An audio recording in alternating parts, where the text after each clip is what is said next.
Salut la gang! Hey, de retour encore une fois. C'est pour la poche à balle avec les deux poches. Ah. Il fallait, je l'avais été trop bonne celle-là la semaine passée. Ben là, pas pour toi! Oui, Sébastien Provost ici même. Hey, Mathieu, comment ça va? Ça va pas pire, ça va pas pire. Écoute, semaine prochaine, ça part de mon bar. Ben pour tout le monde, hein, je pense. En tout cas, pour le stage de haut niveau. Le stage de haut niveau? À Trois-Rivières? Trois-Rivières. Fait que une petite fin de semaine là, assez occupée qui s'en vient. On a eu un peu les informations là, préliminaires. Ça va être intéressant, beaucoup de cages de frappeurs. Ouais, on va en faire pas mal. Puis et puis aussi on a des conférenciers qui vont être présents. Justement, où est-ce qu'on va parler beaucoup alimentation, on va parler conditionnement physique, tout ça. Puis méchant beau segway parce que c'est ce qu'on fait aujourd'hui. Ben oui. On a notre tout premier invité cette semaine, notre premier, qui, j'espère, va devenir un collaborateur régulier, récurrent. Moi aussi, je pense que c'est des sujets qui sont quand même très intéressants, importants. Ah oui, d'une importance... malheureusement, je pense qu'il y a trop de gens qui minimisent l'importance de ces points-là, puis je pense que Stéphane va nous en parler de façon... Ben, tu sais, moi, je l'ai dit la dernière fois, la semaine passée, ou dans l'épisode précédent, je suis mauvais là-dedans, là, tu sais. Vraiment pas bon, fait que j'espère être capable d'aller chercher des outils aujourd'hui pour peut-être rehausser, justement là, la façon que j'entreprends mes matchs, comment j'entreprends mes matchs, ma préparation, puis aussi, qui dit, moi peut-être être moins raqué là. Ben oui, c'est ça. Ben, puis j'imagine que les informations que Stéphane va nous donner vont probablement aider les arbitres qui sont un peu plus expérimentés, on va dire, qui ont plus d'expérience de vie. Oui. On ne le nommera pas, Serge Gauthier. Arbitre encore, Oui. Écoute, on peut s'en parler plus longtemps. Oui. C'est un sujet pour un autre bloc. Oui, ben, dans le fond, je pense, ça a l'air niaiseux, je réfléchissais à ça, puis si on est capable, ce qui serait cool, c'est d'avoir des gens, comme Serge, définitivement, qui, lui, a beaucoup de bagages, mais aussi, tu sais, il a arbitré là, longtemps, là, je pense qu'il est rendu à sa 41e saison. C'est ça, il a vu tellement de la progression, de comment ça s'est... Exact. C'est vraiment développer le baseball dans la région, puis il peut nous dire là, OK, comment que c'était dans ce temps-là. Vraiment, exact. Tu sais, quelqu'un qui est parti avec ce logo-là sur la chemise. Pas pour la chemise. La chemise. Puis je suis sûr qu'on va jaser, peut-être essayer d'avoir d'autres gens qui sont quand même, qui ont été longtemps, tu sais, arbitres dans la région, qui ne le sont plus maintenant, mais aussi peut-être qu'ils ont vu comment ça se passe encore, puis tu sais, voir comment ça a été. Quelle est l'évolution qu'ils ont vue? J'ai tellement de noms en tête, mais en tout cas, on va garder la surprise. On va commencer par les contacter pour voir s'ils sont intéressés à avoir une petite discussion avec nous. Par le fait même, je vous présente notre nouveau studio. On est dans nos nouveaux locaux. Parce qu'on voulait pas faire ça virtuel tout le temps là, chez nous. On voulait avoir un petit setup, quelque chose, qu'on était bien placé, avec de l'équipement professionnel, ou en tout cas quelque chose qui est plus approprié pour un podcast. Puis vraiment, je suis très très très content. Toi, je sais pas, avec notre beau logo vintage. Mais c'est vraiment sharp. Fait que non, ça va être le fun. Tu sais, peut-être qu'il y a des invités qui sont prêts à venir pour avoir faire la discussion.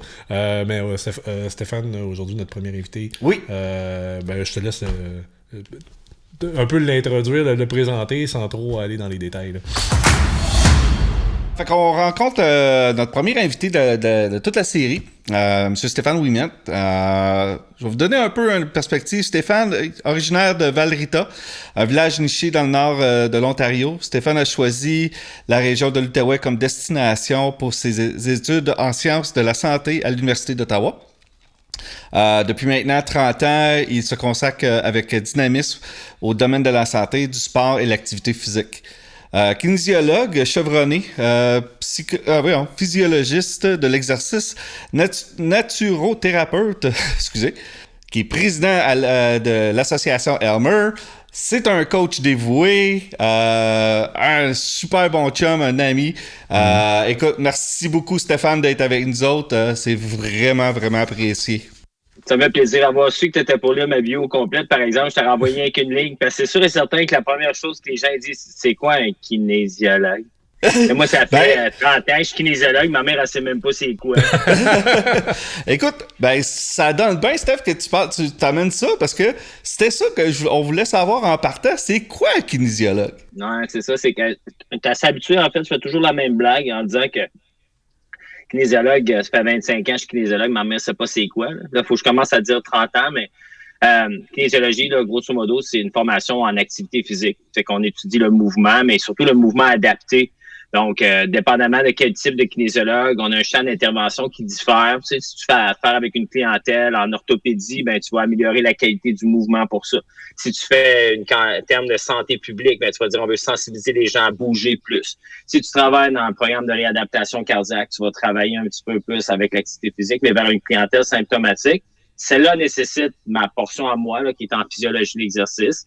Mais il y a beaucoup de physiologistes de l'exercice qui travaillent au sein d'équipes nationales ou au sein d'équipes professionnelles. C'est vraiment quand on parle de préparation physique, on parle de mouvement, on parle d'activité physique. Le kinésiologue, sa capacité, c'est cette adaptation-là selon les besoins de la clientèle avec qui on fait affaire. Cool. Vraiment bien, oui. Ouais, puis honnêtement, la saison commence bientôt, fait que c'est parfait qu'on va parler de ça aujourd'hui, parce que les conditions physiques, même pour un arbitre, écoute, on n'a pas le choix, il faut qu'on le soit aussi. L'alimentation qui est vraiment quelque chose que on n'a pas le choix, là. Je veux dire, il faut bien manger, il faut être là-dedans. Ah non, c'est une base. C'est la base. Oui. Puis l'hydratation fait partie de ça aussi. Parce que ça, c'est avant, pendant, après. Steph, on pourra en parler plus en détail. Mais honnêtement, Steph, OK, après tout le sugar coating, on a pris à peu près les 5 premières minutes de comme ça. Mais moi, ma question, Steph, parce que je sais que tu es impliqué dans plusieurs sports, mais particulièrement le baseball, et pourquoi le baseball? Pourquoi tu as cette affection-là un petit peu particulière par rapport à ce sport-là? Ben, c'est relativement simple. En fait, moi, il y a plusieurs années, quand j'étais petit, j'étais un gars de hockey, j'étais un gars de baseball. Quand tu viens du nord d'Ontario, là, tu fais pas de natation parce qu'il n'y a pas de piscine, parce qu'il fait trop frais. Mais ils sont tous gelés. Ils sont tous gelés. Fait que, tu sais, honnêtement, toujours au baseball l'été, toujours au hockey pendant l'hiver, toujours jouer au baseball quand j'étais tout petit. À un moment donné, toujours bien impliqué dans ma communauté aussi. Les plus jeunes avaient besoin tout le temps d'un plus vieux pour aller coacher. J'aimais ça m'impliquer aussi. On me demandait souvent de donner un petit coup de main. J'ai fait un peu la même chose dans différents sports à mon école secondaire. Tu sais, c'est pas une flouque là, que je me suis retrouvé en kinésiologie, là, en activité physique. Là. C'était vraiment mon dada, là, toute cette notion-là de sport. À un moment donné, quand je suis arrivé à Elmer, je connaissais pas vraiment personne. Puis il y avait un gars qui est devenu un super bon ami. Il se lançait à la balle en avant de chez nous. Fait que là, moi, je ramasse mon gant. Je suis nouveau dans la région. Là, oui. Je commence à me lancer à la balle un peu. Il me parle. Il dit « Ah ouais, je coach au baseball, le Elmer. » Je commence à voir, c'est cool. Moi, je suis un gars de baseball. J'aimerais ça m'impliquer. Puis tout ça. Il m'invite. Puis là, il commence à m'écouter. Je me promenais, je parlais avec les jeunes. Je faisais pareil, il m'écoutait. Il trouvait ça super cool que ce gars-là, il s'est donné la peine avant de dire « Hey, toi, tu viens de l'extérieur, t'as pas d'enfant, on va te mettre avec des jeunes ados. » là. Ben voir est-ce que le message concordait avec ses valeurs à lui. Puis ça, c'est quelque chose que j'ai toujours voulu répéter. J'ai toujours écouté un tout petit peu là, les adultes avec qui on va coopérer pour nos jeunes. Fait que ça a été super facile. J'ai arrivé dans une équipe de baseball de U15. On avait une super équipe. On est allé aux championnats provinciaux. Puis j'ai essayé d'inciter ces gars-là à dire « Hey, la préparation physique, c'est plus que rien que courir en rond avant une pratique. » Fait que là, on a commencé à jogger avant les matchs. Puis je vais vous avouer que partout au Québec où on allait dans ce temps-là, c'était en 2007, il n'y avait pas beaucoup de monde qui faisait ça. Les gens regardaient ça et disaient c'est donc bien nouveau, ça, dans le U15. Puis là, on avait comme toute une dynamique d'équipe. Puis ça devenait un peu notre marque de commerce, cette préparation physique-là, ce sentiment-là d'équipe, ce regroupement-là. Puis ça passait par ce vecteur super important-là qui est l'activité physique. Moi, que je parle d'un monsieur qui est cardiaque, que je parle d'un jeune athlète, que je parle d'un parent que son enfant a de la dystrophie musculaire, je suis toujours sur pourquoi on veut faire ces activités-là. Puis c'est quoi le vecteur que ça peut m'amener quelque chose de beaucoup plus large. Avec ces jeunes-là, on a parlé beaucoup de blessures, on a parlé de préparation physique, de gestion des blessures, comment on fait pourquoi on se lance la balle avant un game, pourquoi on se lance la balle avant d'aller lancer, comment est-ce qu'on s'y prend, puis là, à un moment donné, j'ai mal au bras, t'aperçois que tout le monde a mal au bras, tu dis, wow, quand j'étais petit, tout le monde avait tout le temps mal au bras, ben, c'est pas de même que ça fonctionne. C'est peut-être parce qu'il y avait un problème à la base dans le fait de faire cette activité-là. Ben, on a fait la même affaire au hockey, tu sais, moi, plusieurs années passées, là, je dirais comme en 91, quand j'ai commencé ma formation universitaire, là, mon chum il avait été assis pour les Canadiens, il a été repêché par les Canadiens de Montréal, puis il avait été au camp d'entraînement, quand il est revenu, il dit, hey, Steph, on fait du conditionnement physique pour le hockey. C'était full nouveau, encore une fois, pour les jeunes. Il y en avait, là. C'était pas nouveau. Mais nous autres, dans le nord d'Ontario, là, sauf la première pratique de l'année où on faisait courir en rond, puis on montait des côtes, puis on faisait des sit-ups et des push-ups, il n'y avait pas de programme de préparation physique. Fait que c'est là qu'on a parti ça pour le hockey. Puis ça a pris beaucoup de temps. Toute ma carrière, on a essayé de convaincre les gens de dire « Hey, vous devriez faire la préparation physique, vous devriez vous échauffer. » Puis quand je m'assois sur mon couch, puis je regarde par la fenêtre des fois, puis je vois des petits gars avant, parce que j'habite à côté de l'aréna, puis que je vois des petits gars, des petites filles jogger sur ma rue en rond en chantant et en criant, là, ça me fait tout le temps sourire. Puis elle me dit tout le temps un petit côté dans le moi que j'ai peut-être participé un peu à inciter les gens à faire ça. Ça a pris beaucoup de temps au hockey, mais au baseball, ça devient de plus en plus populaire, vous l'avez mentionné. Puis je regarde ça moi aussi là, dans le hockey principalement. Je vois ça pratiquement de toutes les équipes une heure avant leur match. Ils sont à l'extérieur du vestiaire en tracksuit. Puis let's go, on se réchauffe, on fait des tours de patinoire, on essaie de s'activer. Ce qu'on voyait pas il y a 15-20 ans, le moindrement. Puis aujourd'hui, c'est rendu pratiquement répandu de façon générale à travers toutes les équipes, même dans les catégories B, on voit ça. Mm-hmm. Donc, c'est vraiment quelque chose qui a été qui est devenu dans la culture même du sport. Dire, OK, il faut vraiment s'activer avant de rentrer dans l'activité physique principale. Ben, très longtemps, on a associé la préparation physique et la préparation. Tu sais, préparation physique, pour moi, là, c'est ce qui se passe hors saison que tu fais. Tu développes tes qualités physiques. Mais ce que tu fais avant le match, là, que tu sois un joueur hyper élite ou que tu sois un joueur non élite, la réalité là-dedans, c'est que tu vas utiliser ton corps puis tu veux pas te faire mal. Mm-hmm. Puis ça, cette notion-là, on la comprend de mieux en mieux, de dire, hey, on n'est pas juste là parce que je vais me warmer up ou je vais me réchauffer parce que je vais pouvoir lancer plus fort. Non. Je vais me réchauffer parce que ça serait le fun de ne pas me faire mal. Puis je suis dans une période de croissance, puis je suis une période de développement. Mais cette culture-là, cette mentalité-là, elle est très, très, très difficile à changer. Est-ce que c'est une question aussi, là, j'embarque peut-être dans du farfetch, mais juste de faire en sorte que ton corps sache que, hey, on va commencer à faire quelque chose d'un peu plus intense. Fait qu'il se prépare déjà à faire à la base ça. Même. Oui, parce qu'il y a une réaction physiologique à ça. C'est ça. À la seconde que tu actives ton corps, tu te retrouves à gérer un stress. Ce stress-là, c'est le fight or flight. On a souvent entendu parler de cette réaction-là, que si tu arrives face à face avec un mammouth, ton corps va tout accélérer ses paramètres physiologiques pour lui permettre sécrétion d'adrénaline, sécrétion d'endorphine, augmentation de la tension artérielle, la fréquence cardiaque, le débit des respiratoires. Ça augmente la glycémie pour que les muscles soient plus actifs. Tout ça va s'exciter beaucoup. Mais ce phénomène-là, là, il y a une surévaluation de ça dans les premières minutes. C'est pour ça que si je te demande de courir jusqu'au coin de la rue pour revenir, tu vas être bien plus essoufflé que si tu as fait un petit échauffement. Tu fais exactement le même effort après 10-15 minutes d'avoir marché en rond.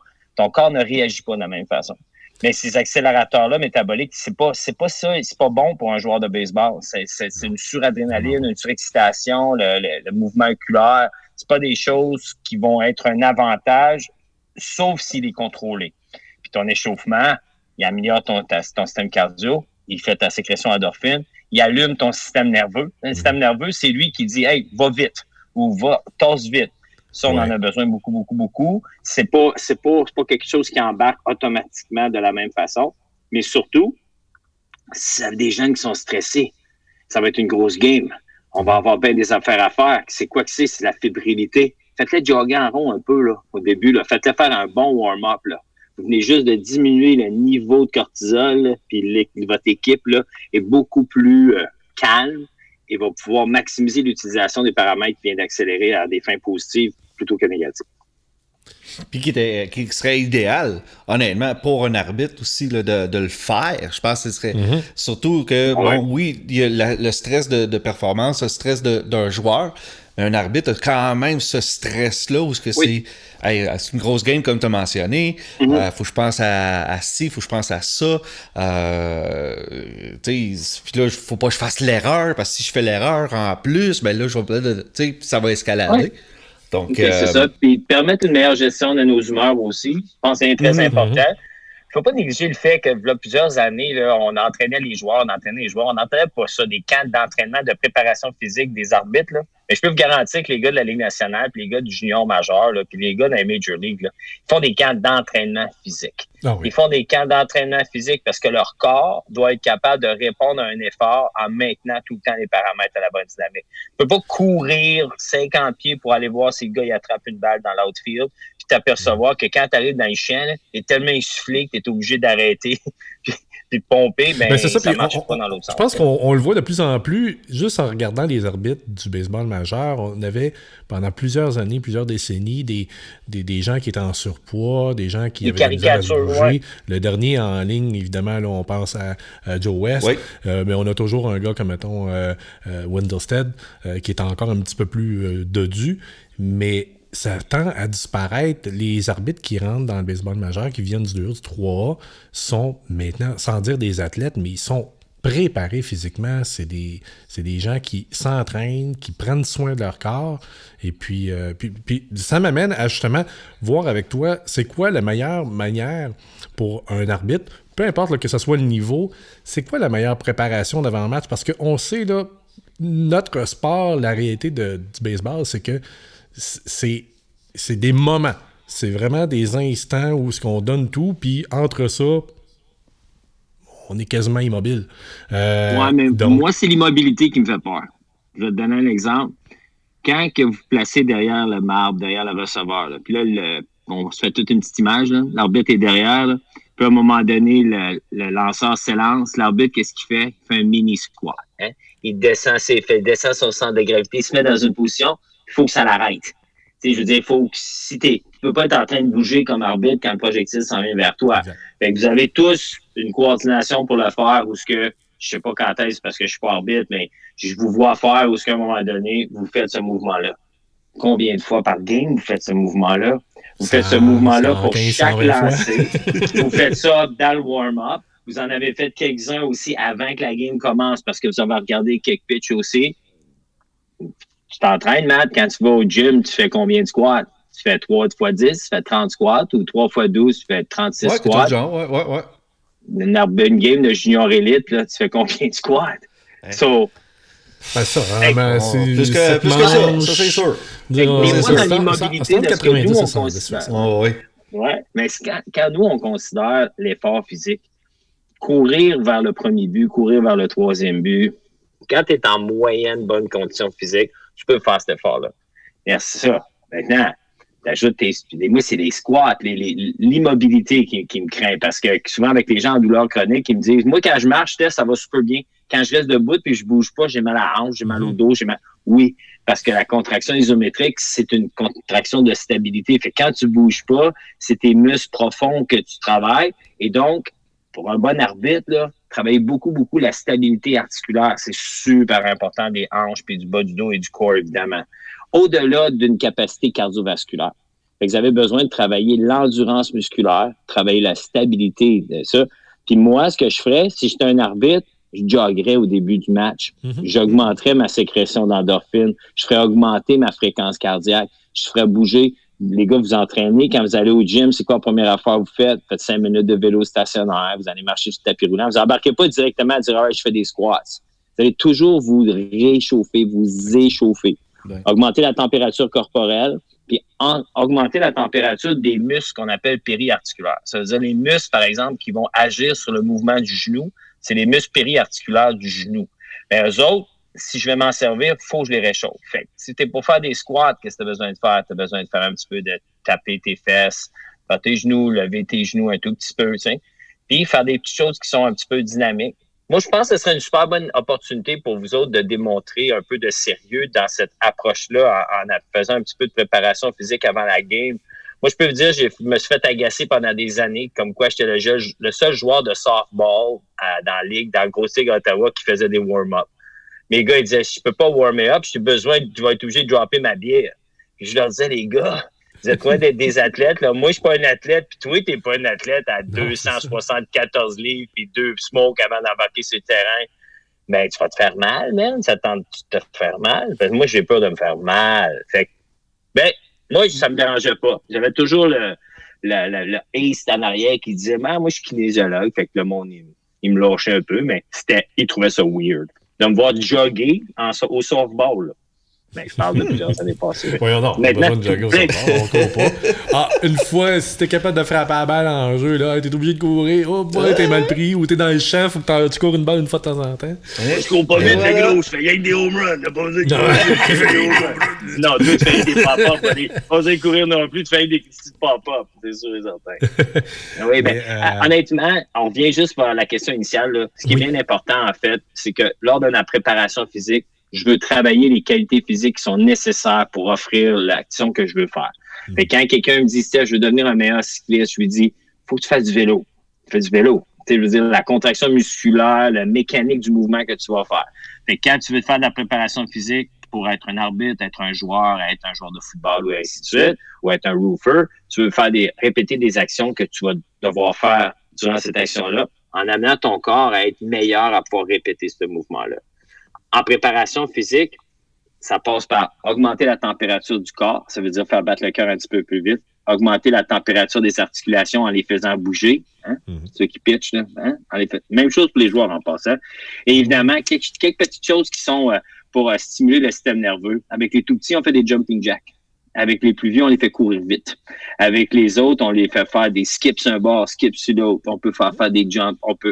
Tout ce qui nécessite une contraction musculaire rapide stimule ton système nerveux pendant ton échauffement. Fait que ça, on l'intègre, nous. On essaie d'avoir toujours le même warm-up standardisé. Puis rendu dans le U13, les joueurs sont capables, en dedans de 2 à 3 pratiques, de faire toute cette période d'échauffement-là toute seule. C'est important. Oui, c'est ça, puis ça devient une habitude. Là. Les joueurs, ils n'ont plus besoin de commencer à se faire dire quoi faire. Ils ont déjà une routine, puis ils savent dans quoi s'embarquer avant le début du match. Puis j'imagine que pour nous aussi, ça reste quand même... Puis ça devrait durer combien de temps environ? C'était 10-15 minutes? C'est 10 minutes à peu près. Parce 10 minutes, hein, c'est ça. Ouais. Quand il y a une période là, que lorsque tu fais n'importe quelle activité physique, là, mettons, tu embarques sur le tapis roulant, puis tu dis, moi, je vais marcher à telle vitesse, mon corps va avoir besoin de tel montant d'oxygène. Okay? Ça veut dire que, à un moment donné, mon cœur va battre de façon à fournir le montant d'oxygène que mes muscles ont besoin. Sauf que la première réaction du corps, c'est une surévaluation.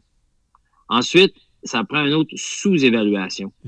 Puis à un moment donné, il va revenir pour avoir ses bons besoins. Fait que juste la portion cardio, là, c'est 5 minutes. Okay. Ça prend 5 minutes, ce phénomène-là. Fait que 5 minutes pour un petit jogging de 5 minutes, puis après ça, un 5 minutes de mobilité articulaire, puis un 5 minutes d'exercice rapide, là, un gros 15 minutes, là, t'as bien le temps de faire ça. Maintenant, il y a plein de ces choses-là qui peuvent être faites avant que la pratique commence. Des choses comme ça, que ça peut tout être fait avant que la game commence aussi chez les athlètes. Moi, je peux vous dire qu'on prend beaucoup de fierté, pas avec les U11, les U11 pour l'humidité, ou les U9 aussi. On prend beaucoup de fierté quand on voit nos équipes de U13 ou plus être en mesure de faire un échauffement par eux-mêmes. Parce que ça l'amène beaucoup de sérieux. Puis tantôt, je parlais de l'importance du vecteur d'activité physique comme étant un outil super important pour pas juste la préparation physique, pas juste la gestion de blessures, mais c'est un excellent outil de développement de tes capacités d'être bien écouté, bien coordonné, puis de répondre à une certaine éthique de travail. C'est facile de développer l'éthique de travail dans le sport parce que c'est quantifiable. capable de voir si un petit gars, une petite fille se donne à 100% ou s'il se donne à moitié. Au travail, plus dur. Dans le jeu, plus dur. En préparation physique, c'est facile de dire à quelqu'un, t'as pas besoin d'être bon, hein. Pour courir le plus vite que tu peux, t'as pas vraiment besoin d'être bon. Non, mais cette qualité-là cet effort-là, ben, c'est une belle qualité, des qualités qui sont transversales dans le reste de notre vie aussi. Là. Pas juste ça, c'est des habitudes qui se traduisent par des habitudes de vie qu'on amène plus tard dans n'importe quelle activité qu'on fait.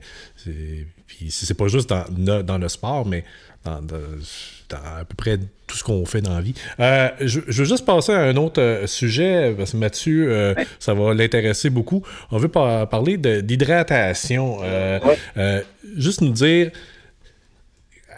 comment on doit approcher, surtout là, encore là, je vais y aller pour un arbitre qui va se retrouver, lui, il n'y a absolument aucun temps de relaxation à part entre les demi-manches, puis il n'y a pas la possibilité de pouvoir aller se cacher à l'ombre dans un abri, il est toujours au soleil dans une journée très chaude. Comment on doit approcher l'hydratation avant, pendant, après le match pour s'assurer qu'on est en mesure de pouvoir conserver un niveau de performance le plus optimal possible?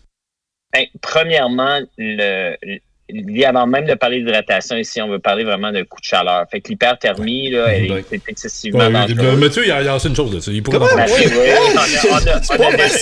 j'ai tombé 2 fois. Juste 2. Ouais, mais c'est la même journée. Mais ce qui est bien important ici, c'est de prendre en considération que la chaleur, c'est une chose. Mais il y a un petit calcul mathématique à être fait aussi avec le taux d'humidité. Et quand on parle d'humidex, là, c'est beaucoup plus dangereux pour l'hyperthermie que la simple chaleur. Fait souvent, nous, ici en Outaouais, là, quand tu arrives, tu dis « Ouais, il fait rien que 24, 25. Ouais, mais l'humidité est dans le plafond. » Là, c'est ça à laquelle il faut faire attention. Parce que l'humidité, qu'est-ce qu'elle a comme effet, en fait? C'est qu'elle ne permet pas à ton corps de pouvoir venir contrôler sa température corporelle. Fait qu'il y a un processus très, très simple, à un moment donné, de sudation, qui fait en sorte que quand il fait chaud à l'extérieur, mon corps va acheminer l'eau qu'il y a à l'intérieur de lui pour vraiment le faire sortir par la peau, pour permettre à la peau de pouvoir s'hydrater et donc de diminuer la température. Sauf que ce processus-là ne fonctionne pas si on n'est pas assez hydraté ou si on n'est pas hydraté. Donc, la première chose qui est super importante, c'est le maintien de cette hydratation-là. Dites-vous que, moi je dis souvent aux gens, c'est que si tu as soif, fait 1 demi-heure que ton corps est déshydraté. Fait que de prendre un verre d'eau quand tu as soif, c'est pas suffisant. C'est pas suffisant. C'est juste suffisant pour enlever ton goût de maintenant. Mais quel est le niveau de cette déshydratation-là? C'est impossible à savoir. Puis quel est le nombre d'eau qu'on devrait prendre? Il y a plein de calculs scientifiques qu'on peut faire. Mais il y a tellement de variables au courant d'une journée qui viennent en fait que si tu fais un plus grand effort, tu vas dépenser plus d'énergie. Si tu es diabétique, tu vas suer un petit peu plus. Mm-hmm. Si tu es plus, c'est moins à l'ombre. Si tu bouges plus, si tu as 40 ans ou si tu as 75 ans, tu prends du temps.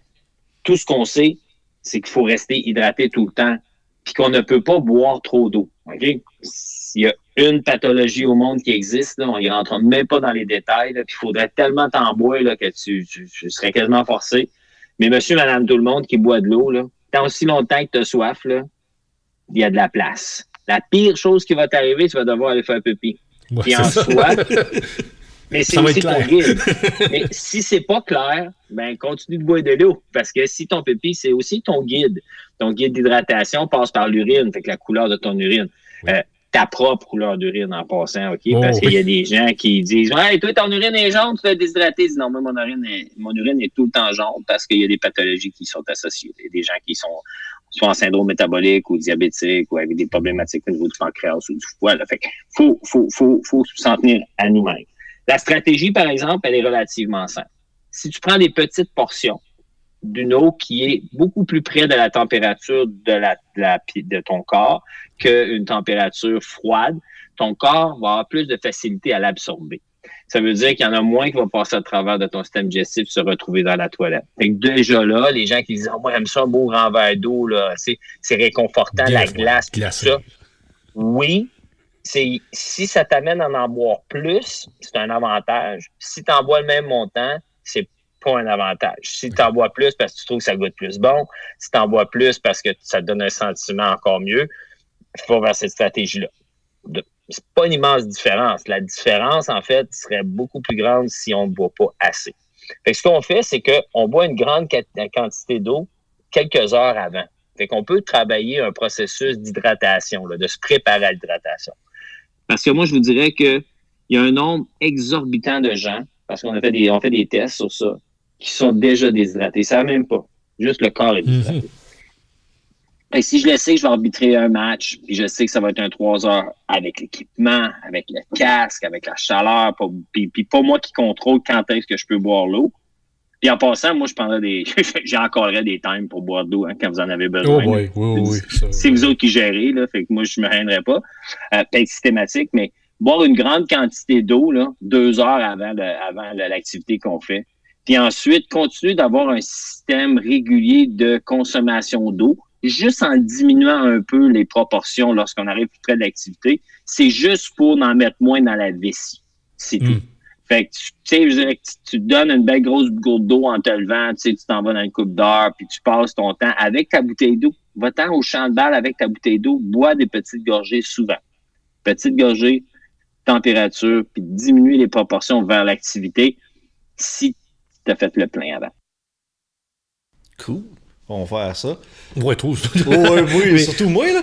Mais l'hydrolyte, je vais apporter est-ce que c'est quelque chose c'est une béquille, c'est quelque chose qu'on devrait ajouter dans notre préparation ou rajouter dans tout, ou non, garde ça pour back pocket, admettons, s'il arrive vraiment quelque chose. Bon, fait que hydrolyte, on parle ici d'électrolytes qu'on ajoute dans notre eau, là, qu'on peut venir, entre autres, que t'avais comme, mettons, du sodium ou ces choses-là. Okay? C'est sûr et certain que lorsqu'on se déshydrate, lorsqu'on sécrète certaines de ces électrolytes-là, et puis on pourrait les substituer à l'intérieur de la boisson, parce qu'à un moment donné, je vais devoir refaire le plein d'énergie de ça. Il y a 2 choses qui sont bien importantes ici. La première, c'est qu'avant que tu manques de sel dans notre alimentation nord-américaine présentement, là, ça n'arrivera pas, là. Comme on mange tellement de sel dans notre alimentation que les chances qu'on tombe en carence de sodium parce qu'on a trop sué, non. Puis deuxième chose, avant de prendre des électrolytes, il faudrait courir un marathon. Fait que, si vous n'avez pas fait un marathon, là, les nécessités d'électrolytes sont relativement basses. Mais, ce que vous pouvez faire, c'est que vous pouvez vous faire vos propres petites recettes. Parlez comme, par exemple, une des plus grandes recherches en alimentation et en nutrition au monde, là, c'est Gatorade. OK? Sauf que Gatorade, ils ont très rapidement compris qu'eux autres, s'ils mettent les proportions entre les électrolytes, le sucre et puis l'eau à l'intérieur d'une boisson qu'on va reprendre après, que c'est pas très bon. Que la plupart des gens, ils achèteraient pas nécessairement ça. Fait que ce qu'ils ont fait, ils ont juste doublé le sucre. En doublant le sucre, qu'est-ce qu'ils ont fait? Ils l'ont rendu plus goûteux. En disant au monde, comme il y a 2 fois trop de sucre. Fait que là, ils ont inventé les G2, OK? Là, ils ont diminué les glucides de moitié. Ce qui est important ici, c'est que post-exercice, tu as besoin de refaire tes filières énergétiques. Si tu t'es entraîné, tu as brûlé des glucides, tu dois consommer des glucides. Si tu as utilisé ton corps pour faire de la musculation, tu as utilisé tes protéines, le corps ne produit pas de protéines, et l'emmagasine pas de protéines. Tu vas devoir en remettre dans ton corps. Puis si tu es dans le type d'activité où tu as brûlé beaucoup de graisse, tu vas sûrement avoir besoin d'en refaire après. Maintenant, pour ce qui est des électrolytes, moi, je l'aime, la petite notion de se faire ton propre petit Gatorade. Tu peux prendre une belle bouteille d'eau, tu peux mettre du pétillant dedans, tu mets un petit peu de citron dedans, puis tu mets un petit peu de sucre, puis tu mets une petite demi-cuillère de sucre, puis une demi-cuillère de sel à l'intérieur de ça. Tu vas avoir plus que ce que ton corps a vraiment nécessairement besoin. Puis si tu vas sur un high-intensity workout, lait au chocolat. La notion du lait au chocolat, c'est pour refaire nos filières énergétiques, c'est les proportions. Ça veut dire que c'est correct de dire faut que tu manges du sucre, faut que tu manges du gras, faut que tu manges des protéines, faut que tu manges de ci, tu manges de ça. Mais il y a des proportions à ça. Tu peux pas manger 4 fois plus de protéines. C'est la nouvelle mode, là. Tu sais, super high protein, il y a 92 grammes de protéines dedans. Cette bouteille d'eau est sans gluten. Ah ouais? Je savais pas. Je savais pas qu'il y avait du gluten dans l'eau. L'autre fois, c'est la pâte. Si t'es capable de plugger des buzzwords de même, tu vas vendre plus. C'est un peu plat de ce côté-là. Pâte à dents sans gluten. OK? Fait que, faire attention à cette notion-là de surmarketing. C'est tout le temps basé sur quelque chose qui fait du sens. Tout le temps. Parce que sinon, ça ne vendrait pas. Okay? C'est la même affaire que BioSteel. Oui. C'est quoi du BioSteel? c'est de l'eau avec un petit peu de sucre dedans. Qu'est-ce que tu payes 8$ pour ça? Mais ça part de quelque chose de concret. Mais faire attention. On dirait que c'est rendu maintenant psychologique dans la culture nord-américaine. On cherche le sucre, on en veut, parce que s'il n'y a pas ça, on trouve pas ça bon. On dirait que maintenant, tous les fabricants de produits de ce genre-là vont juste rajouter du sucre. Moi, personnellement, mon Gatorade, je le bois pas pur, je le dilue toujours avec de l'eau parce que je trouve que c'est beaucoup trop sucré. Mais encore là, tu es en train de me dire, Steph, qu'on devrait carrément pas en prendre. Ou en tout cas, en prendre après l'effort, mais pas pendant. Puis aussi, comme un peu de prendre les bonnes choses au bon moment, mais excuse-moi, mais c'est pour ton affaire de Gatorade. Le réflexe de le couper en deux, c'est une très, très, très bonne idée. L'idée avec l'électrolyte, c'est que si tu en as pas besoin, ton corps, ça ne sera pas nocif pour ton corps. Ouais. Sauf que, rendu à un certain âge, là, quand les cheveux deviennent blancs, là, de moins mettre des choses qui sont obligées d'être sécrétées par mon système, là, c'est toujours mieux. Mais, pour toi aussi une question simple, est-ce que tu as tendance, lors de ton activité physique, à avoir des crampes musculaires? Si tu as des crampes musculaires, c'est pas parce que tu manques d'électrolytes. C'est parce que ton système nerveux n'est pas en mesure de bien maintenir son contrôle. Parce qu'il y a quelque chose qui vient un peu le désorganiser. La déshydratation, le manque de sel, le manque de sucre, la fatigue, la surmenage, sont tous des facteurs qui peuvent te donner des crampes. Manque d'électrolytes sans crampes musculaires, assez rare. Non, c'est bon à se rappeler. Puis, j'imagine que aussi, pour terminer sur le volet d'hydratation, même quand dans des journées où ce qui fait pas chaud, là, une soirée où ce qui fait 22, 23, ça reste tout de même important de s'hydrater. Est-ce que je m'attends? Je dis toujours aux gens, c'est pas parce qu'il fait moins 25 dehors que tu sues pas. Hein. C'est pas parce que tu es en train de te baigner que tu sues pas. Je veux dire, tu sues. Puis on s'hydrate par la bouche, hein, on s'hydrate pas par le corps. Fait que les chums là, qui se mettent sur le bord de la piscine, puis c'est les blondes qui crient « Hey, Tigui, hydrate-toi, ça fait 14 bien, tu bois! » Non, je suis correct, je suis dans la piscine! Non. Ouais, mais c'est ça. Tu t'intègres pas de l'eau par la peau, là, tu l'expulses. Mathieu, est-ce que tu veux nous amener sur le sujet de la nutrition? Ben, oui. Tu sais, surtout nous autres. Des fois, on fait des matchs, là, 2 matchs de suite. Sur un tournoi, ça peut arriver à faire en 3 dans une journée. Fait que c'est sûr qu'il faut garder l'alimentation, faut avoir. Fait que juste arriver pour dire j'ai déjeuné un matin puis non, je vais manger plus tard. Non, ça c'est clair, c'est pas une question. Fait que dans la boîte à lunch, Steph, tu suggérerais quoi d'apporter dedans là? Ouais, ben disons que lorsque tu remplis ton corps de carburant, tu en as pour à peu près 2 heures. OK? Fait que la notion de dire on déjeune, on dîne, on soupe, à telle heure, c'est nous qui avons inventé ça. Là. C'est purement culturel. Là. C'est pas physique ni physiologique, ces besoins-là. Le corps va prendre à peu près 30 minutes pour digérer ce que tu lui as fait consommer. Il va avoir du carburant pour près 1h30. Il peut tomber dans un mode genre hey, je manque de fuel un peu, je vais aller en chercher ailleurs. Mais si je suis pas obligé d'aller refaire des ressources que j'ai perdues, ben c'est quand même pas mal avantagé. Fait que moi, je dis toujours aux gens, regarde, si t'es pour arbitrer une game, si t'es pour arbitrer 2 games, tu devrais manger entre tes 2 games. C'est 100% sûr. Même s'ils sont back-à-back, tu devrais manger. Parce que ta game va être au moins 2 heures. La bouffe qu'on prend, le carburant qu'on vient de consommer dure 2 heures, à peu près, grosso modo. Ouais. Une game de baseball dure à peu près 2 heures. Fait que c'est environ 1 pour 1, là. Mais maintenant, on s'entend, là. Tu peux ne pas manger toute la journée, là. C'est pas comme si t'as 2 heures, tu vas arriver et tu sais pas, là. C'est juste que pour faire ça, ton corps va devoir aller puiser dans ses réserves. Puis tu veux pas ça. C'est pas à ton avantage. Si tu es dans un processus où tu veux rendre ton corps plus efficace pour courir des marathons ou tu veux perdre du poids, une chose, mais si tu veux rendre ton corps efficace pour une activité comme arbitrer, tu veux manger, tu veux t'assurer que tu ailles manger pas dans les 30 minutes avant ton activité parce que tu vas être encore dans un processus où ton corps va être en train de digérer. Puis ça, ça peut créer des reflux gastriques, ça peut créer aussi un sentiment de ça.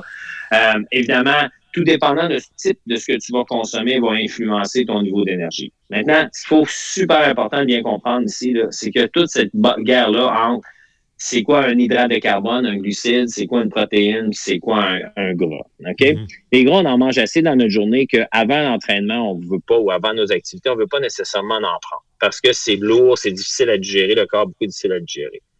Si je consomme des glucides, c'est ma source principale d'énergie. On l'aime, ça. C'est une énergie rapide. C'est une énergie rapide. C'est ce qui se retrouve dans les fruits, c'est ce qui se retrouve dans les légumes. Sauf qu'il y a une façon pour moi de prendre cette grosse boule d'énergie-là puis de faire en sorte qu'elle va durer plus longtemps. Ça veut dire que plutôt que de faire augmenter ma glycémie très, très haute, là, puis à revenir, là, ce même volume-là, je suis capable de l'étirer dans l'autre sens en le consommant avec des protéines. Dites-vous que c'est une petite boule de sucre. Puis si je l'enveloppe d'une protéine, tu sais, mettons que tu as une boule de chocolat, tu l'enveloppes d'un plastique, tu le mets dans l'eau, ça va prendre plus de temps à se dissoudre. C'est comme s'il faut que la protéine se dissout et ensuite le glucide. Donc, à toutes les fois que vous allez consommer des glucides, mangez-les avec des protéines. Mangez-les avec des protéines. Mm-hmm. Puis ça, vous devriez faire ça de partout, nos enfants, tout le monde, on le mange avec des protéines. Des noix. Ce que ça fait en sorte, c'est des noix, du fromage, du yogourt, comme... Honnêtement, Google it. Protéines, c'est super facile. Il y a des protéines animales, il y a des protéines végétales, mais honnêtement, mangez-les avec un petit peu de protéines. Tu sais, je veux dire, à l'intérieur de vos glucides, beaucoup de glucides, mais l'important, les protéines. Maintenant, protéines, c'est ma source avant mon entraînement ou avant mon activité, c'est pour diminuer. Fait que tu vas prendre un petit peu de protéines, beaucoup de sucre, pas beaucoup de gras. Après l'exercice, ce que tu veux faire, c'est que tu veux beaucoup de protéines, beaucoup de glucides, puis presque pas de lipides.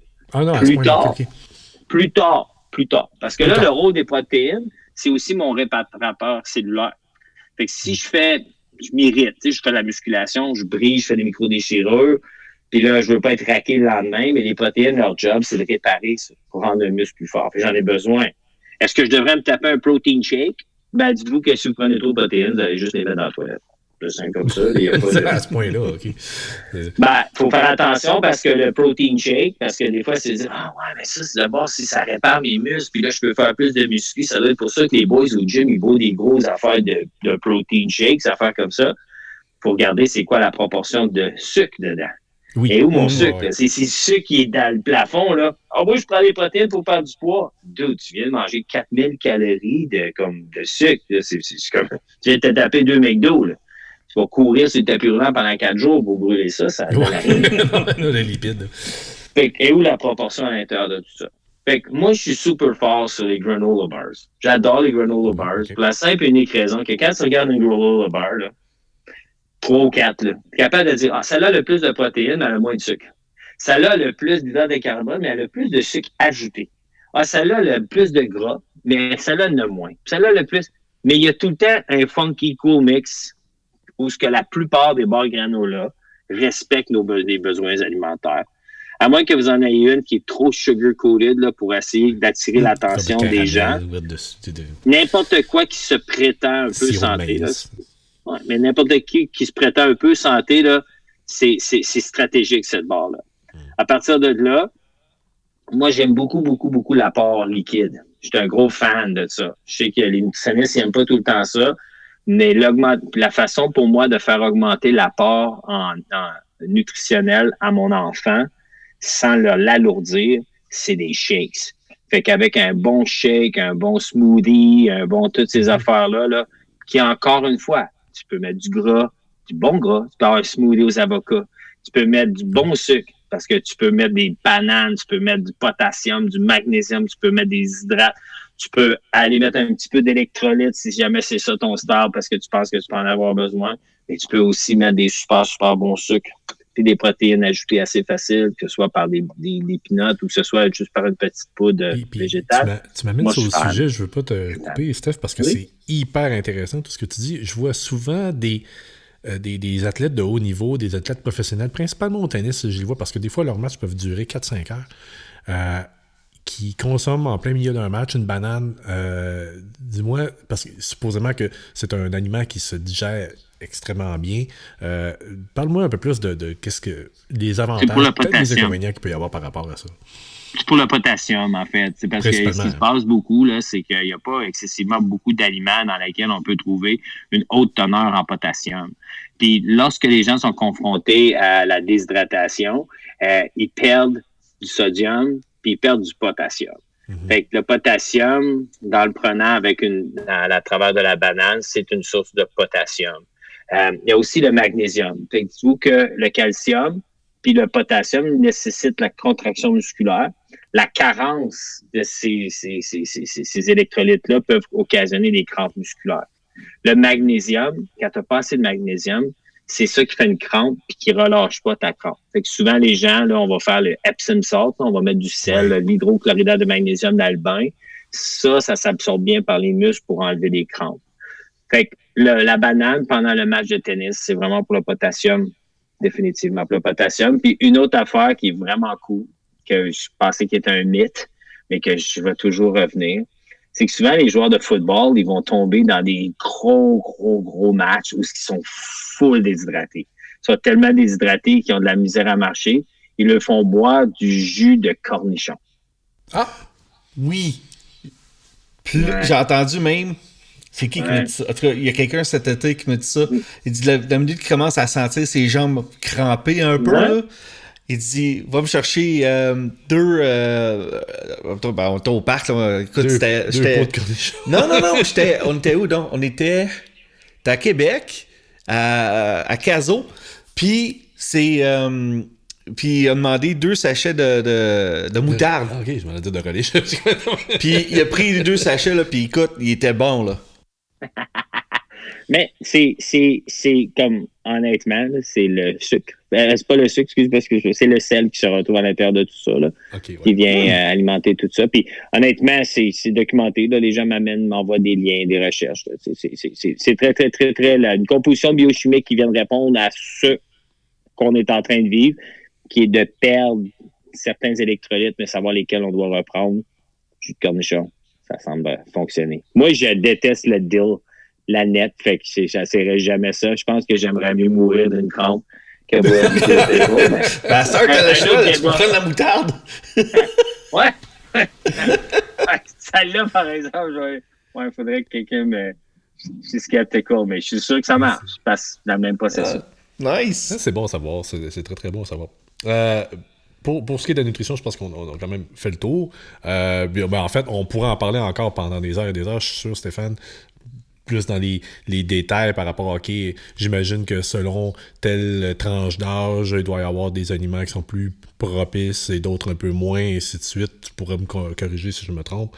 Au pire, ça sera un rendez-vous pour une autre collaboration. Je voudrais revenir un petit peu sur le principe du réchauffement puis du conditionnement physique, mais surtout justement sur les tranches d'âge. À quel point, pour un arbitre un peu plus âgé, là, je parle de 35 ans et plus, c'est tout à fait normal, puis c'est même fortement recommandé de s'étirer, de s'échauffer avant un match. Mais à quel point c'est important de le faire lorsqu'on est plus jeune, là, on est encore un adolescent ou début vingtaine, à quel point ça peut avoir des bénéfices à moyen et long terme si on commence tout de suite à avoir des bonnes habitudes de ce côté-là? Je vais revenir à ta question parce que honnêtement, d'avoir des bonnes habitudes, c'est super important. Moi, j'explique toujours aux gens, la première chose que le cerveau humain n'est pas en mesure de faire, c'est de se débarrasser d'une mauvaise habitude. Tu ne peux que mettre une bonne habitude par-dessus. Pas mal moins d'ouvrage si tu commences avec la bonne habitude, puis ensuite, tu vas travailler sur l'autre. Ceci dit, c'est super important, là. C'est une grosse primeur, là. Mais s'étirer avant un match, s'étirer avant de s'entraîner ou s'étirer avant de faire du conditionnement physique, c'est pas vraiment bon. C'est proscrit. OK. Hein? Donc, c'est plus ça fait après. 30 ans qu'on s'étire avant les games, puis là, tu es en train de nous dire qu'on ne devrait pas s'étirer. Je vous explique, OK? La première chose qui est super importante, c'est que l'objectif numéro 1, lorsqu'on va commencer à faire notre activité, je vous l'ai mentionné tantôt, c'est l'augmentation de la température corporelle. En voulant augmenter ma température corporelle, qu'est-ce que je dois faire? Mon muscle doit demander à mon corps de fournir plus d'oxygène. En fournissant plus d'oxygène, il va amener du sang. Le sang va venir augmenter cette vascularisation-là. Ça va venir réchauffer le muscle. Okay? Le mouvement articulaire aussi. souvent et très longtemps, on a pensé que d'allonger le muscle et ensuite de relâcher le muscle, ça faisait en sorte que ça l'aidait à se réchauffer. Scientifiquement, on a démontré que lorsque tu étires un muscle, tu écrases les capillaires sanguins. Et en écrasant les capillaires sanguins, tu bloques l'accès à l'oxygène. En même temps, lorsque tu t'étires avant un match, parce que ton système nerveux a comme pas encore figuré jusqu'où il doit aller, puis où il doit dire « Hey, ça, t'es pas mal rendu à ton max. » Puis si tu vas plus que loin que ça risque de me compliquer la vie. Bien, souvent, ce qui va se passer, c'est que lors d'un étirement statique, on va déplacer ce qu'on appelle le seuil du réflexe myotatique.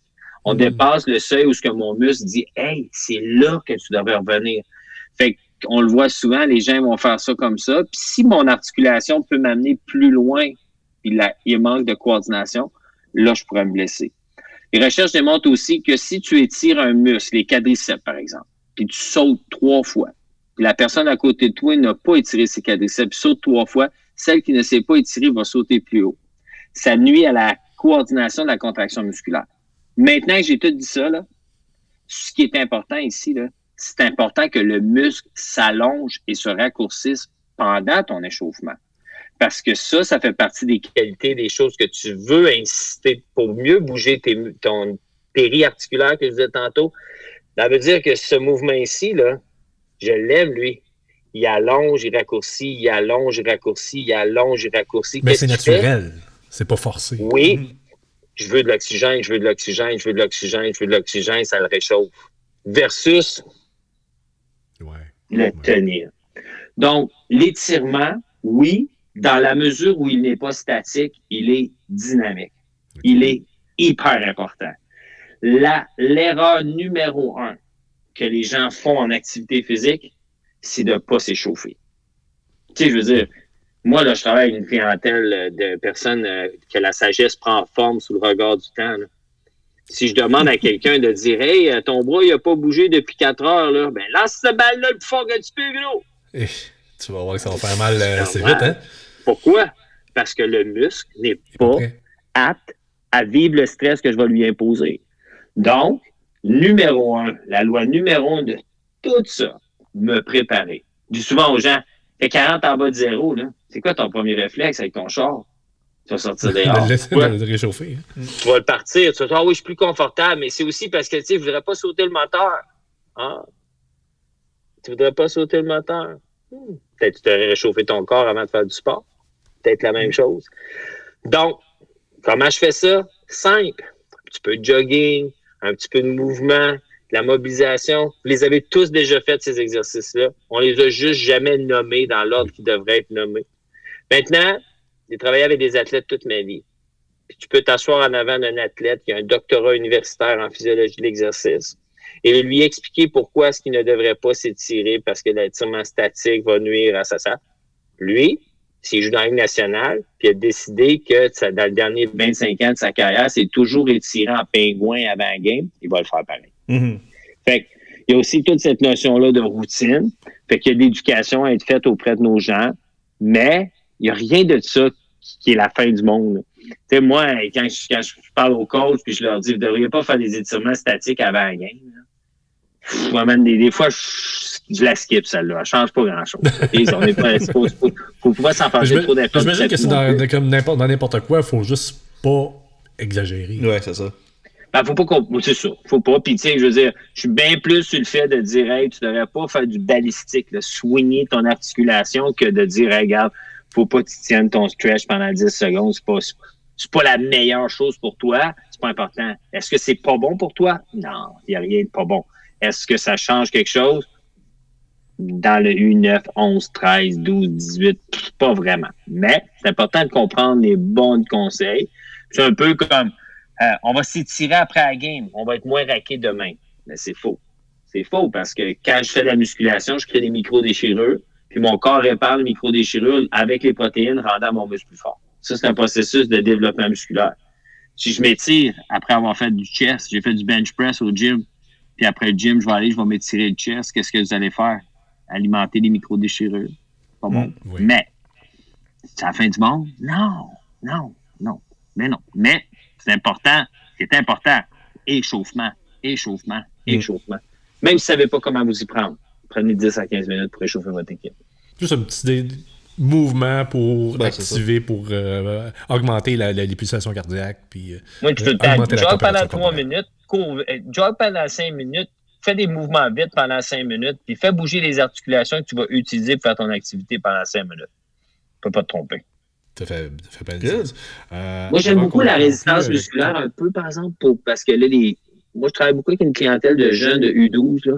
Puis dans l'U11, c'est difficile de les faire comprendre pourquoi ils devraient faire des exercices de bras avant la game. Là. Mais quand ils arrivent dans le U12, là, ils ont tous mal au bras. Parce qu'ils sont dans une période de croissance. Puis quand tu as mal, c'est le bon temps de leur expliquer pourquoi est-ce qu'ils ne devraient pas avoir mal. Parce que tu peux être le meilleur lanceur U13 dans l'Outaouais. Si tu as mal au bras, puis tu lances rien qu'à 50% de ta vitesse, tu n'es pas un bon lanceur. Tu es juste un gars qui a mal au bras. Tu as perdu ton edge. Oh, ouais. C'est sûr. Avant qu'on conclue avec toi, Stéphane, parce que ça fait déjà un très bon bout, puis vraiment, toute l'information que tu nous as donnée est vraiment un trésor là, d'informations. J'espère que tous nos auditeurs vont vraiment absorber cette information-là, mais j'aimerais juste voir avec toi comment tu évalues présentement de ce que tu peux voir là, en général. C'est sûr que tu es plus concentré à Elmer, mais c'est quoi environ, à ton avis, le niveau je dirais, de conditionnement physique, de condition physique des arbitres que tu vois présentement sur les terrains? C'est une bonne question. Je vais t'avouer que j'ai jamais vraiment évalué, pour être bien honnête. C'est pas quelque chose à laquelle j'ai porté attention, mais honnêtement, ça m'intéresse de porter attention. C'est le genre d'affaires que moi, des fois, je vais en vacances, puis je regarde l'hôtesse de l'air marcher dans le milieu, puis je me dis, elle devrait travailler la stabilité de ses labrum un petit peu, ça l'aiderait. Mais, c'est par des formations professionnelles à un moment donné. Oui, mais honnêtement, je vais t'avouer que les arbitres, j'ai pas vraiment tendance à porter beaucoup attention aux arbitres. J'ai vraiment concentré parce que ça va vite pour un gars comme moi dans mon équipe. Fait que mais c'est quelque chose que c'est sûr que c'est pas à la coche. Ça l'est pas. Moi, je dis toujours aux gens, je travaille en clinique, là. Les gens viennent me voir, puis je leur dis, moi, ma job, c'est de vous faire plus d'exercices. Même si vous me dites que vous en faites plus, on va le faire mieux. Si vous me dites que vous êtes une super vedette en forme, on va essayer de trouver comment on peut vous mettre encore plus en forme. Parce que plus vous êtes en forme, plus vous allez avoir du plaisir à faire l'activité pour laquelle vous allez faire. Fait que de vous mettre en forme pour être un arbitre, d'être en forme pour faire vos activités, c'est encore mieux. Mais moi, j'aime aussi beaucoup comme arbitre qu'il y a un rôle de prestance à l'intérieur de tout ça. Il y a un rôle de confiance. Il y a un rôle surtout quand vous allez arriver avec des calibres beaucoup plus élevés, où là, vous faites affaire avec des athlètes. Loin de vous l'idée de vouloir vous faire juger parce que l'athlète vous détermine que vous n'êtes pas juste, vous manquez de sérieux parce que votre condition physique n'est pas à la hauteur. Moi, si j'étais un arbitre élite, je voudrais être minimum aussi en forme que les jeunes avec qui ou les athlètes avec qui je collabore, parce que ça se voit assez rapidement quand quelqu'un n'est pas capable de suivre le beat. Tu n'as pas besoin d'être un superstar, tu as juste besoin de prendre ça au sérieux. Ça paraît très rapidement, Steph, parce que l'arbitrage, Mathieu, tu es en mesure de le pouvoir carburer là-dessus, mais c'est une question d'angle, c'est une question d'être positionné au bon endroit, au bon moment pour pouvoir prendre la décision. Désolé. Ouais. Puis, la seule manière de pouvoir arriver au bon endroit, au bon moment, c'est en se rendant là le plus rapidement possible. Ça, c'est directement relié au conditionnement physique. Ou en tout cas, il y a surtout une petite partie d'anticipation puis de pouvoir lire le jeu, mais à la base, pour pouvoir se rendre du point A au point B puis être au bon endroit pour prendre des décisions, il faut que tu sois capable de le faire. Souvent, les gens, moi je leur dis tout le temps, il y a comme une ligne de fonctionnel dans la vie où on aimerait ça tous être minimum à cette ligne-là. Je suis pas en forme, j'aimerais être plus en forme, plus en forme. Puis là, si je veux devenir un athlète olympique, un joueur professionnel, où je vais être capable de sauter, je vais être capable de faire de l'escalade. Il y a toute cette marche-ci. Mais juste d'être là, parce que veux pas on parle de conditions physiques ici, là. Mais avant qu'un arbitre soit dans top conditions physiques, il faut aussi qu'il ne soit pas blessé. Fait que souvent, les arbitres, ils vont pas s'entraîner de la même façon que les athlètes parce qu'ils peuvent arbitrer blessés. Fait que là, ça te tente pas d'être blessé. Fait que qu'est-ce que tu fais pour retrouver ta capacité de fournir un meilleur effort en essayant de te débarrasser de cette blessure-là, c'est différent, là. C'est un jeune de baseball de 20 ans puis un arbitre de 42 ans, là. Ça m'amène déjà, peut-être pour les prochaines fois qu'on va se parler, Steph, parce que on a parlé là, de l'activation, puis de réchauffement, puis tout ça. C'est sûr que ça va certainement aider à amenuiser les chances d'avoir une blessure du côté musculaire, mais articulaire, squelettique, je suis pas sûr à quel point que ça peut aider ça, mais on aura le temps de s'en parler. Puis je suis sûr que tu as quelque chose à dire là-dessus. Mathieu, je pense que c'est le bon temps de pouvoir dire merci beaucoup à Stéphane. Oui. Vraiment, là, honnêtement, les informations que tu nous as données aujourd'hui, c'est une mine d'or. Puis moi, je vais regarder de mon côté ma préparation de match, c'est certain. Puis surtout, côté hydratation, ça va être quelque chose qu'on va implémenter dans pas juste là, je veux dire, c'est toute la préparation. Déjà là, dans le junior élite, senior élite, 3A, on se ramasse toujours au moins 1 heure, 1 heure et quart. Même des fois, moi, j'arrive 1h30 en avance. On arrive je veux dire, ma conjointe, elle rit de moi, puis il y a bien d'autres monde qui rit de moi. Ils disent, vraiment, Matt, c'est qu'1 heure et demie avant le match, puis même 1 heure avant le match, dans le simple lettre, dans le double lettre. Ben, il y a une raison, puis c'était de me préparer mentalement. Mais là, je vais inclure encore la préparation physique encore plus pour aider. Parce qu'un corps sain va permettre d'avoir aussi une meilleure capacité mentale. Ça, Absolument. Moi, les gars, juste pour vous dire que dans les dernières années, Elmer, j'ai essayé un peu par des formations professionnelles d'inciter notre association à faire des évaluations de la condition physique un petit peu plus poussées pour nous aider dans l'évaluation de nos joueurs, dans la constitution de nos équipes. Alors, on a une nouvelle collaboration qui s'en vient là, avec des gens pour la préparation physique. Fait que si le 22 avril, au centre ISDP, un ami à moi, là, Patrick Gagnon, qui est physiologiste de l'exercice, c'est bon, on va faire une mini-conférence sur la préparation physique, l'évaluation de la condition physique, la gestion de la douleur, la gestion de tout ça. Fait que si jamais il y a des gens qui ça le temps de venir, c'est gratuit, là. Vous allez juste aller voir sur le site de l'Association de baseball d'Elmer. Après, dans quelques jours, là, les publicités, vous allez les voir sur Facebook. Puis si ça vous tente de venir poser des questions, ça me ferait plaisir. Puis si vous avez, vous autres aussi, les gars, des questions, des gens qui vous posent des questions, il ne faut pas se gêner à me... merveilleux, l'invitation est lancée, puis on va certainement espérer qu'il y a beaucoup de gens qui se présentent au centre. Puis je pense qu'on va regarder ça, puis je pense que si je suis capable d'y aller, man, j'y vais, ça c'est ça. Ben oui, moi, ça va être un petit peu plus difficile, mais je vais voir si je peux. Encore une fois, Stéphane, merci beaucoup de ta présence à l'émission, à la poche à Val. Puis j'espère qu'on va pouvoir s'en reparler encore une autre fois, peut-être même 2 durant la saison. Je suis sûr qu'on a encore bien des choses à se dire. Puis en tout cas, je te souhaite une bonne fin de journée. Puis merci beaucoup d'avoir été avec nous. Ça me fait plaisir. Merci beaucoup. Bonne santé, les gars. Cool. En tout cas, c'est vraiment, honnêtement, là... Vraiment, non. La discussion-là avec Stéphane, si vous n'aviez pas déjà une bonne idée de comment vous préparer physiquement pour un match, je pense que là, vous avez tous les ingrédients pour être en meilleure posture pour pouvoir vous présenter à un match. En tout cas, t'avais une belle discussion avec, puis... Non, mais écoute, t'étais tellement bien parti, Steph. Mais j'espérais juste qu'à un moment donné, t'en parles, parce que là, je trouvais que écoute, c'était drôle, pis c'est pas méchant par tout, là, je veux dire, t'étais bien parti. Je te laisserai le plateau la prochaine fois qu'on va y parler. Moi, je vais juste aller faire d'autres choses. Mais l'affaire là-dedans aussi, faut pas oublier que je l'ai mentionné la dernière fois, tu sais, je suis tellement mauvais là-dedans que j'ai passé plus mon temps à écouter. Puis oui, l'hydratation, tu l'as très bien apporté, parce que c'est vrai. Il y a 2 reprises, dont une même là 2 ans, ça m'est arrivé encore, parce que oui, c'est trop souvent, on pile pas sur notre ego.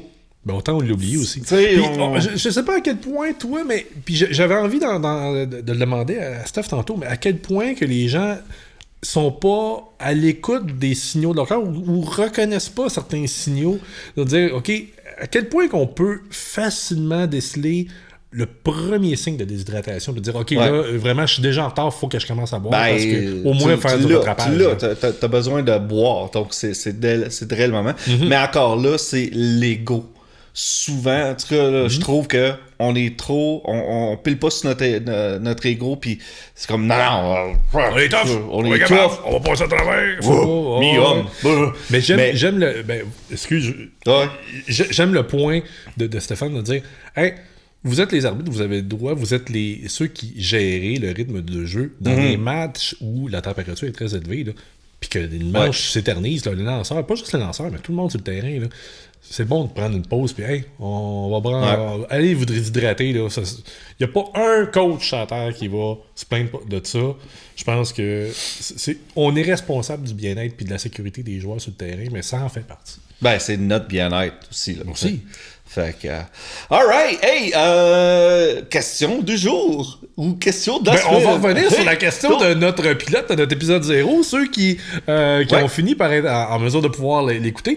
Puis merci à notre seule personne qui a commenté, qui a osé donner une réponse. Alors, je vais répéter la question. Alors qu'il effectue un amorti, le frappeur a son pied droit qui touche au marbre. L'arbitre doit appeler une balle morte et retirer le frappeur. Dans la question aussi, le mot-clé, c'est « doigt ».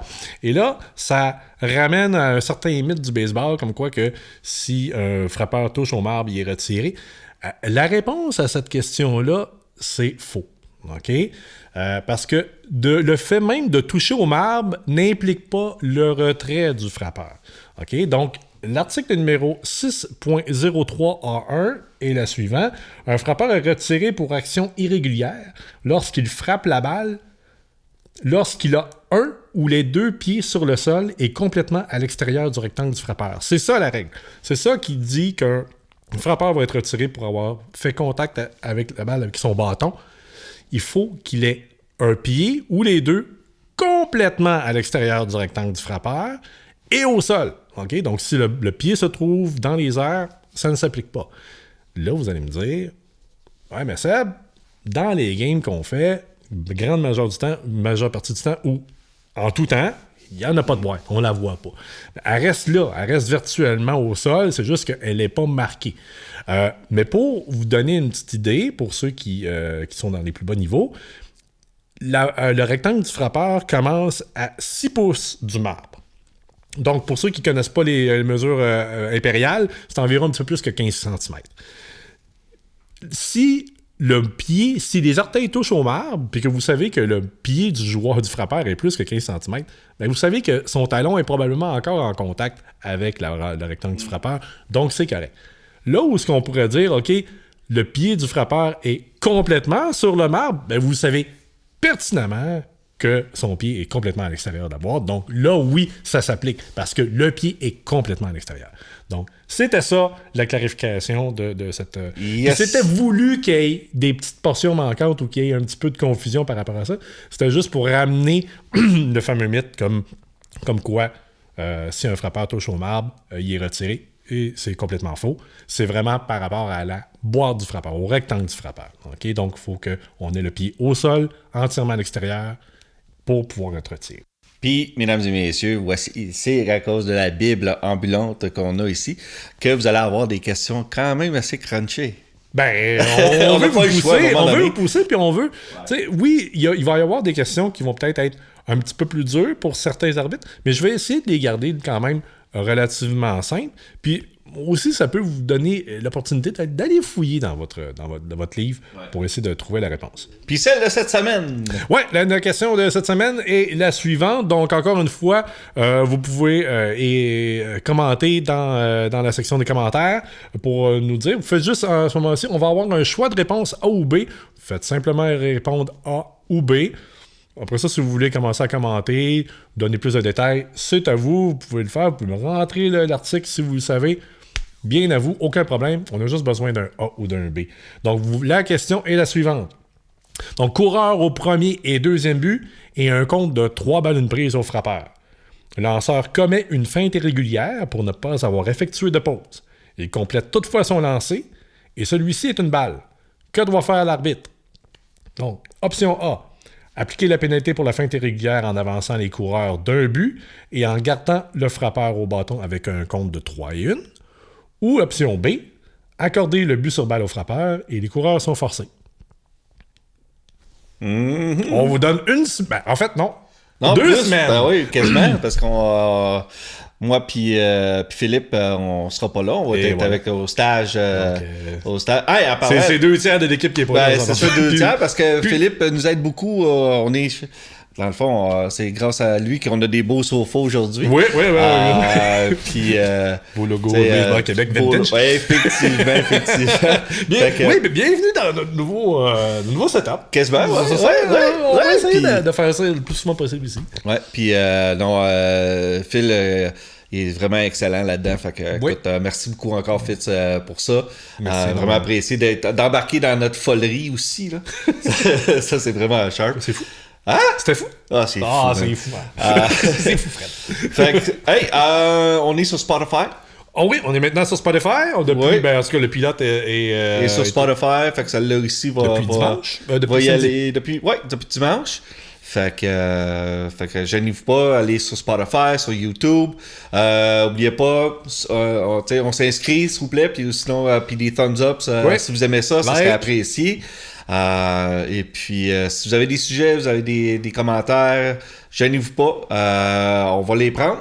Puis, écoute, sur ça, je pense que... on se revoit dans 2 semaines. D'ici 2 semaines, ouais. Parfait. Puis, le mot de la fin? Play ball! Play ball! Bonne semaine à tout le monde. Ciao.